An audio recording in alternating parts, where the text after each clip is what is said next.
Hello everyone, what's up? How have you all been? And this is again your average Indian sports fellow, and hope each one of you has been doing good.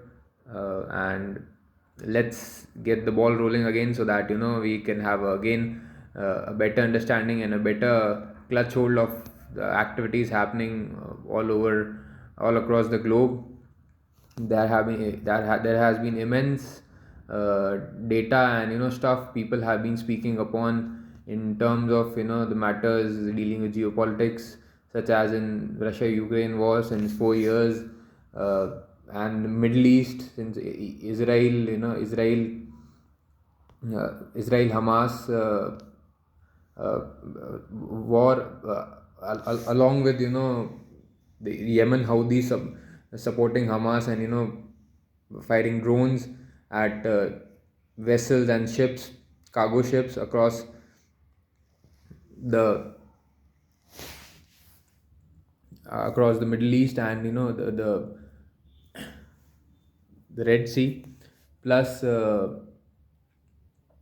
plus Iran shooting a barrage of missiles, hypersonic uh, ballistic missiles over Israel. Israel was able to shoot down a lot many, but also could not prevent some of them getting through the airspace. Along with that, fall of Syria, recently which recently is shown that the onus was in Russia to have betrayed Israel, to betray Syria's Assad regime, along with betraying Iran by shutting down its radars and letting the Israeli jets pound over the weapon stockpiles, and giving HTS, the Turkey backed rebels, a cakewalk over the Syrian territory. It could have it's although everything here could be, nothing here is white or black. It's in the grayish, and it's just speculation, just because the Assad regime is said to have uh, degraded itself to not a very disciplined army, and getting bribed all across through the different areas. So it could be that Russia would have already got some hint of what's happening in the Assad regime's forces. And at the helm of that, Iran is said to have lost its major gains since it was controlling whole of this axis of resistance in Syria, Lebanon, and Yemen, and of course all the way to West Bank to Gaza Strip. And Iran is supposed to have become the, the biggest loser in this Assad regime's fall.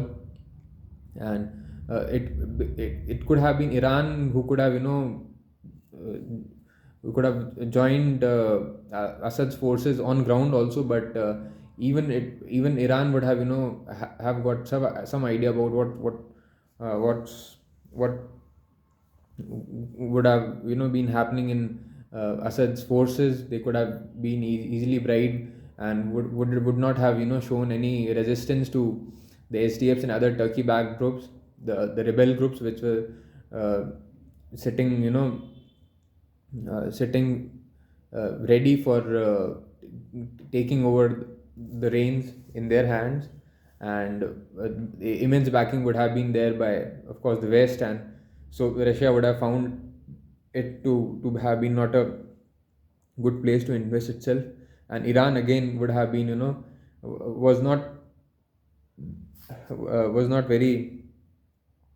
very prompt to support the Assad regime during its fall. It could have been, so this whole of the situation is said to be also going towards Turkey side. But again, it could again in future be a trap for everyone who is wanting to go there, because it requires immense investment to hold up regimes, and there are so many different fractions. And so it probably could become a headache for anyone to uh, uh, any particular regime to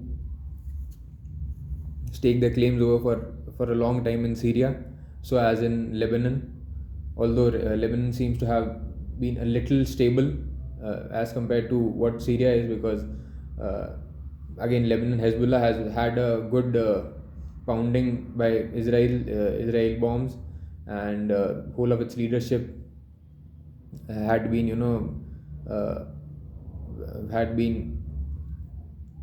uh, demolished uh, uh, by the Israeli intelligence, and they seem to have, uh, lost their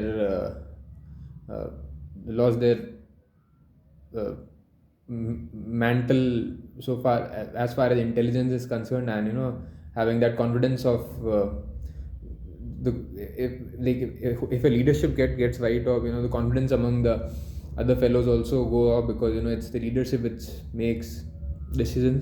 Now, coming back to what's happening in Afghanistan